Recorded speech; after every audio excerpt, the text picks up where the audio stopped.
Hey, I'm Joseph Bell. I'm a singer-songwriter and producer based in London, and this is an interview for us and for me.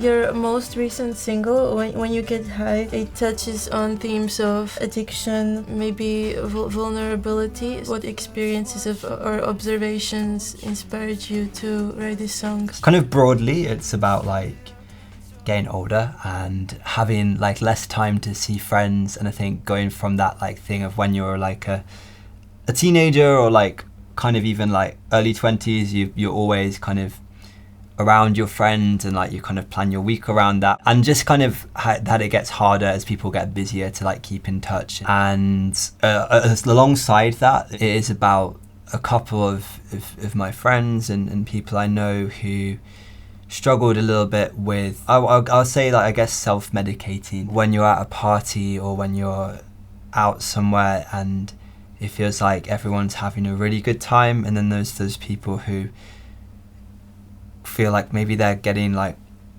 messed up in a certain way for the wrong reasons. So I think that was kind of where the chorus came from. It's when you get high, I want to know what you're thinking. It's okay, I know when you're sad, but I want to know are you hiding anything when you're out there being happy and pretend, or are you kind of pretending to be happy, I guess. Why you think it's important to make sure that our friends, people around us are okay, even when they seem they're, happiest they ever been? Everyone represses stuff and keeps stuff down, and there's always that thing when friends come out and say that they've had a tough time, and sometimes people know, and sometimes people are oh, I never thought about that. I think as a culture, we're very good at being hey, how's it going? All the time, but no one, we don't really press much further after that. So I feel it's easy to take the I'm okay, even if you kind of have the feeling that they're not doing okay. I always struggle with this question, how are you? Because in Slovakia, when someone asks you how are you, you give a long elaborate answer and you think that they really want to know how you are. Yeah. You pour all of your troubles to them or whatever. But here in the UK, when they ask you how are you, it's almost hey, or yeah, what's exactly up? That's nice. But though, that I you never could do know that. how to respond, because if I just say oh, I'm okay, it seems like I'm being superficial a bit. Yeah. Yeah. And you're right, is that how's it going, what's going on? Everyone's yeah, it's great, yeah, it's fine, that's sort of it. That similar thing of kind of pub culture, and of when I see friends, I feel at the start of we're going for a drink, it's how you doing? Yeah, I'm good. Yeah, cool, great, talk about something else. And then maybe when someone's had 3 or 4 or 5 drinks, then they might be actually there's this thing. And it shouldn't always, I feel it shouldn't take that to get people to open up and be able to feel comfortable with opening up just because you've had a few drinks or something like that. Do you think that because you're talking about these issues in your music, that maybe people notice that and maybe it impacts them? Hopefully people can listen to my music and take different things from it, and some people listen to the lyrics, some people don't listen to lyrics. But occasionally, there was one person which was super awesome who messaged me on Instagram a few years ago, and she was I got a tattoo of your lyric, and she got one on her arm, and she'd seen one of my Instagram reels of a song I put out a few years ago and really liked it at the time, and she messaged me oh, I really like the song, and then 2-3 years later she's got it tattooed. Which one? It's called Overload. Overload, ties I never wanna hurt you. Oh and yeah, the one that was featuring on BBC. Yeah, it was played on Radio 1 at one point. But that was crazy. And again, that was a kind of it is actually quite maybe it's a happy song, but I when I wrote it, it was very much just I just sat down and wrote the lyrics in like a few minutes. Pouring down. Yeah, and I didn't really know what it was about. Still, like, it's about a few different things, but I couldn't tell you like really easily what it means. Yeah. But like, there are nice things in the song, and it's really cool that someone has like heard that and that's meant something to them. It's late. The stars are changing, lights are fading. Earlier when we talked about these like highs and lows that we feel, and the pressure to pretend that we are okay, and the same with like social media, and you know, so when we put out content we usually only post when we're happy and that stuff. Yeah. So what is it like for you when you're like promoting yourself? I think there's a lot of pressure to always put stuff out on social media, like you said, like TikTok. There's these people who say like, you know, you should post like 5 or 10 times a day, or like more than once, or whatever. I don't know how true that is. I don't know what the difference is between someone posting like once a week or 5 times a day, but I mean, it can be tricky, and especially what I found with my most recent song, which, like I said, is a bit kind of, I guess it's more like personal, emotional for me. And basically I'm having to go on, like, log on my phone, make like a caption like, this is my new song about my friend's been sad, like, let me know if you like it. Like, or like trying to find ways to like compress that into like 8-second clip or whatever, and do that 3 times a day. I think I didn't realize how draining it was until I'd been doing it for like a week or two, and I was like, oh, Yeah. I don't want to like open up that thing again for the 3rd time this day. Yeah, And, 'cause, like, try and find a new way to sell it to people that, you know, so yeah. 'Cause you made something personal, but you just want to put it out there as a form of expression. You don't want to like. I think Yeah. it's kind of both. I mean, it's good and bad. Like, obviously having the power to reach people is amazing, and like, it's so cool that I can just post something and like, you know, 600-700 whatever people will see it, like straight away, and some of them will go and listen to the song and some of them will like it.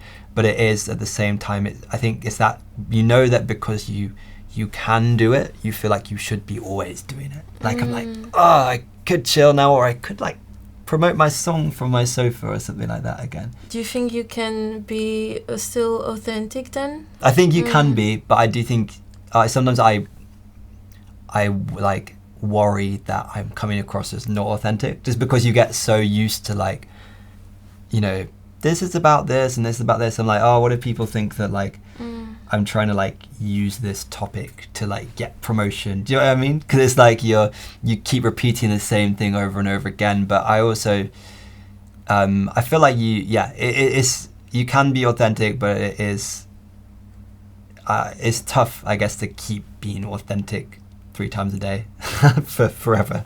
If that makes sense. I mean, from what you told me, it's not like you want to say like, oh, like I'm promoting this song and you don't want to share such personal things, but on the other hand, you know, it's good to reach people. It's good to put stuff out. And then you maybe also get into your head about how your followers maybe perceive what you post, and you make a big deal out of it, like I think that's another thing of like, I think musicians usually, most, I guess, people really are like, we're always like aware of what other people are thinking, and I think when you write a song, you know, it can be quite like a personal, like vulnerable thing. I've seen you perform as well, but when you go on stage and you're kind of, sometimes you feel like you're really like opening yourself up to people, and you're like, and which can be a really amazing thing. But social media has basically made it possible to be doing that constantly, and having the pressure to do that constantly, which can feel like a lot as well, you know, and not always in like in a nice way. I try not to spiral anymore, but I post something and like I try and like log off and not think about it for the rest of the day, but there's always that like, no one's liked this one yet. Like, you know, what's wrong with me or this song? There's no way to live. Run away. Social media and digital identity, you explore that in your second EP, Hits. Why do you feel so drawn to this? Well, I think I'm technically Gen Z, but I'm close to being millennial. The first time I got you know, Facebook, I was like 12. I think they have stronger like age checks now. You know, when I was like 11 or 12, everyone just like log on I think and I get was it. 9. And no one Years really old. knew what to do with social media at that point. And I like, as between myself and my friendship group at school, we made like every social media mistake at some point. But like at school, they didn't have like the course to be like, this is what you need to be careful of, this is what you need to do, because it was still like learning. It was still like, we were like the first stage. We'd just gone from like Nokias to like early iPhones or whatever. And I think that has probably shaped like, well, it shapes everyone differently, I think, but shaped our, like my generation in a certain way as well. So I think that's always something like I'm kind of thinking about. And there's such a big part of everyone's life now, you know, you're always got your phone, you're always like checking things. So I definitely think it impacts the way that we, and especially like young, like people like us who've grown up with it, like the way we see ourselves and the way we interact with the world. Actually, one of in your other song, you're saying, who needs to see the world when it's on our phones all the time? I really like that. Thank you. That was hits? Yeah. See the world. Who needs to see the world when it's on our phones all the time? Hey, it's a cool generation. Everything's online. I relate to that as well. It's like you can live your life, you can go out and do stuff, but it seems like sometimes I feel like I spend more time in this digital space than in reality. Yeah, and I think there's, you know, people talking now about how that is. We got to see that as like a real space too, because we spend so much time in it. Like it's very real for everyone. It's not like this fake space you kind of go in and out of as much anymore. It's like something which a lot of people feel is like always present. What exactly is your relationship with social media? Is it like love-hate relationship, or do you completely disdain? Yeah, love-hate. I've got better recently. I've got this app which like, like when I open it and on TikTok it's like, is this important? And you have to wait 5 seconds before it lets you in. I'm like, maybe not. But I'm trying to like get better at, like I said before, just post, log off. And obviously it's great to be able to interact with people, like, and it's great that people will message me and interact with my music or what I'm saying, and I can do the same for other people, and it's great to like reach so many people. But yeah, at the same time it's a lot. And I feel like, especially when I'm in a kind of a release week, like with this recent song, the first couple of days of releasing a new song is quite tricky, because I'm always looking for like, who's listening to it now? You know, Spotify shows you like 2 people listening now, or like 0 people listening now. Like, I released it yesterday, I need more than 0 people listening now. But basically, you have to design the whole strategy by yourself, right? Like, I imagine it must be quite difficult, like not only making music and mastering and everything, making sure it's like really good, it sounds good, but then you also need to think about how to strategically that's a lot. And luckily for the new releases, I got someone to help me who has been amazing, because he just sits down and is like, right, next week you're posting this, go out and make these videos so they're ready to post. And I feel like that's I can't speak. I recommend that like every creator does something like that, because then you can detach yourself from it a little bit more. I see on my thing, right, okay, to do, post, boom. I'm not kind of like sat at home thinking like, I should be posting something, but what do I post? And because then it gets a bit, then you get like kind of locked into it a bit more, I think. Dancing days, feel the sunlight on my spine. I already told you, I think your lyrics are very like introspective. Do you think that you are vulnerable in your music? Yeah. Is it something you perceive? Yeah and no, I think I've always liked music which is hopefully not just sad, but kind of like bittersweet, that like makes you feel something emotionally. So I think I do try and recreate that, like have those moments and like introspective, like you said. It's not always reflective of, I think sometimes you write a song and you put it out and people are like, oh, you must be really sad. Like you must be like going through that thing all the time. But sometimes it can be like a moment, you know, you've had a bad day, you're feeling dramatic about something, you know. So I think for me, it was always helped me in those kind of moments. I pick up the guitar and write a song that way. Yeah, I do put a lot of myself into it, and it's nice for me personally that I can look back and look at songs I wrote when I was like 15 and be like, yeah, I remember that feeling there. But yeah, I think it's funny. It's one where I used to think that it was always the truth of like whatever I wrote in a song would be like, that's it. That's how I feel. That's I've kind of cracked it. And now I kind of realize that it's sometimes it can shape what I'm thinking too. Like I've got to be careful that I don't write too many sad dramatic songs, because then I start feeling really sad and dramatic about something all the time. So I'm gonna check myself and make sure that like my music, I guess, is one perspective. It's what I'm thinking about that situation at that time, and it might not be true always. But sorry, to go back to your question, yeah, I do put a lot of myself into it. Yeah, that's quite interesting that you feel like it's sometimes very like emotionally heavy. Because I would think that, you know, if you pour something. Like it can be a form of catharsis, and then it makes you feel almost like better. You know, it's like a therapy. But what you're saying is that it doesn't have to be therapy necessarily. Yeah, I think it's one of those things that it does make me feel better a lot, but it's also something, if I lock myself in my room and write really miserable songs, then it might make me feel miserable too. I had one song I released on my last EP, Head Straight, which I think, you know, for me it was like a kind of nice song. It was the message was supposed to be like, look after yourself, and like it's okay to like take a break and like focus on like just being like chilled out and happy kind of thing. And basically I released it and I went to a party, and a friend was like, so did you and your partner break up? And I was like, no.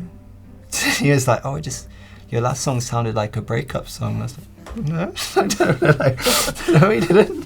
And then I had this kind of like, oh no, does it sound like a breakup song? I think it did. I'm trying to catch myself and be like, are you trying to tell me something? Yeah, trying to catch myself and be like, okay, write some happier songs. Yeah, make space and clear it out my brain. Need the room to start to dream. Outside of your music, then, like, how do you make sure you check on yourself, like, mental health wise? I think just taking breaks and trying to, I think when I release music, for me, I get very intense into the whole process of like, I've got to get this to more people now, and I've got to get the next one done, and I've got to be posting all the time and this kind of stuff. Sometimes I think I need to just be like, it's okay. Like, it's not that important. Like, it's important to me, but it's not. No one's gonna hate me if I don't make a song for a few months, or if I don't post on social media for a week. And that's another thing where there's so much content that we feel like we have to keep up all the time. But also, like, there's something nice in the fact you can't keep up all the time, and you need to check out. And my partner is really great, because she's not that, like, she's not a musician, she's not that into like the whole, like, well, she likes music, but she's not super into music. And I'll come through and be like, oh my gosh, I just don't know if this bass sounds better, or this bass sounds better, or if I don't know if I should post this and do this. And she's just sort of like, no one cares.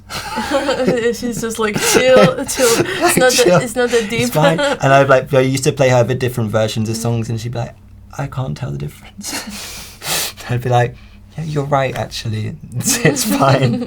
It's fine. So I think it's definitely important to have someone, or to remind yourself that there's other stuff going on, and like to just have that balance in whatever you're doing. If I guess it's the same for everyone's like work-life balance, and just to be able to try and everyone says this right now, but like appreciate the moment kind of thing. I think, again, going back to social media, is that whole thing of like, just step outside and have a nice day, and try not to think about anything. So that's what I try and give myself, those kind of days if I can, which is easier said than done, obviously. If you look back to when you were 13 and you started playing guitar, what would you maybe say to your 13-year-old self? One thing I miss a bit from that is when you start writing something for the first time, you're just like, wow, like, I don't know, I just loved the process of sitting down and writing a song.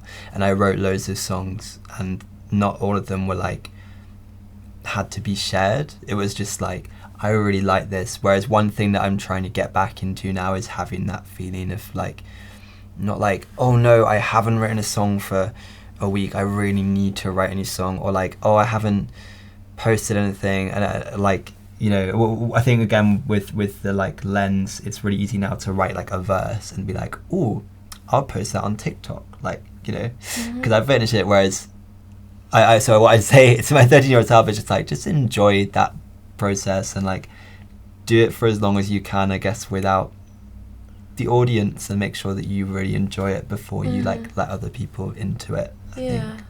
Why do you think there is this need to share like, for example, like I also know the feeling like you have an idea, let's say like a poem or something, and then you're like, oh, I need to post this. I think it's not always a bad thing, because it's nice to, you know, share stuff, and it's nice to have the good comments. But one thing that I noticed myself doing when I wasn't releasing music as much is like judging it by other people's opinions. Like, so I'd finish it and I'd be like, I think this is really good, but I'll just like send it to a few friends, and then, or maybe they don't like it that much, maybe it's not good, maybe I shouldn't release it, maybe the next one. And I think one important thing not to lose is like, if you're happy with it, then that's why you make it, right? It's like, that's the primary reason. So I think it's easy to get like addicted to the likes and the validations, and if you post something that doesn't get like really quickly, it's easy to be like, maybe it's a bad song or something, maybe it's not. And now I just realized like, it's not necessarily because it's a bad song, it's just because people see a lot of content, or because you didn't put it out in the right way or something like that. So I think it's trying to get the balance between just being happy with it yourself as well. Have you ever reached a point where you felt stuck creatively? I don't think I ever felt like I wouldn't write more music, but there's definitely times where I've stopped. And I think I did a history degree at uni, so I was kind of like, it was on the hold a bit. I still wrote songs, but I guess I wasn't putting like all my energy into it. Like I'm putting more energy into it now. But even now, like I'm not someone who writes songs every day. I think I know a lot of musicians who they will sit down and they will just write songs all day, every day, and that really works for them. But I feel like if I've tried that, and like my songs get progressively worse. Like I need the space. I need to like come up with like a new idea. And when I'm finishing music, so I've just been finishing off this project which will be released next year, I try not to let myself write too many new songs, because otherwise you'll get into that like, ooh, this sounds nice, maybe I should work on this one. I'm like, no, finish the last stuff, get it done, then you can have that period where you chill out and write some new stuff and that kind of thing. But I definitely go in phases with the writing. In terms of being stuck, I thought I was stuck quite a lot after uni. Like, I just couldn't write anything for ages.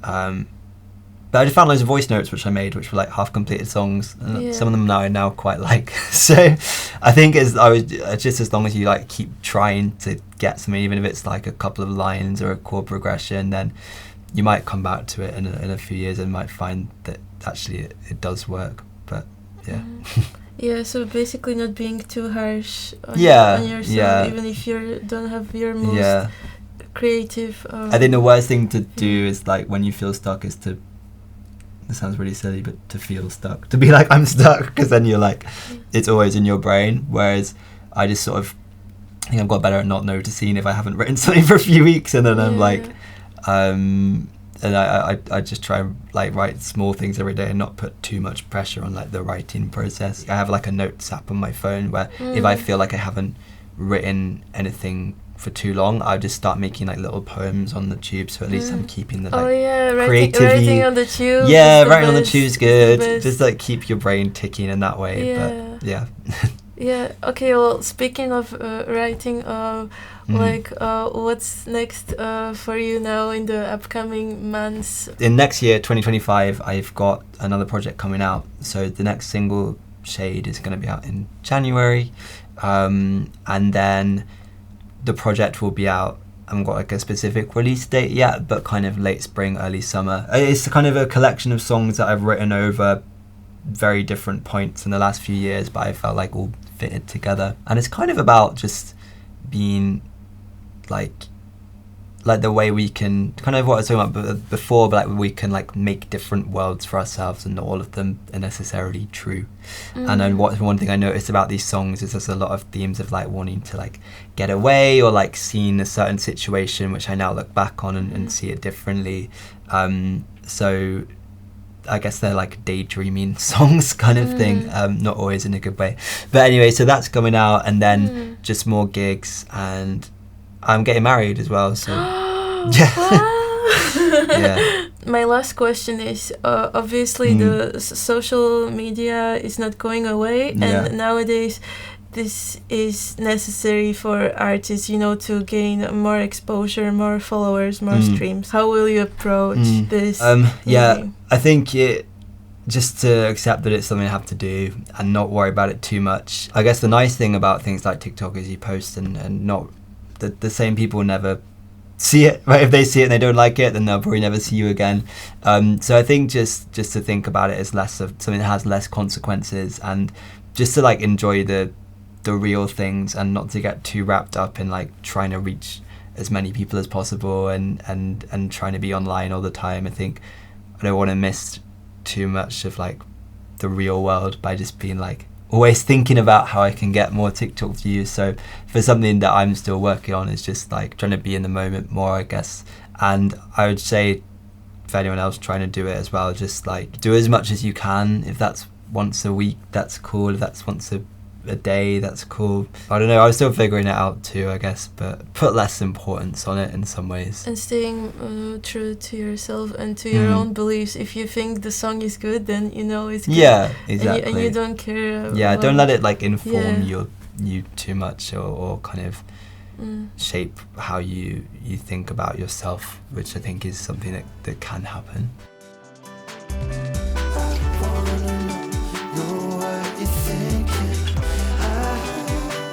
You know, the online stuff is part of it, but how you doing, guys? Good. Okay. So unnecessary.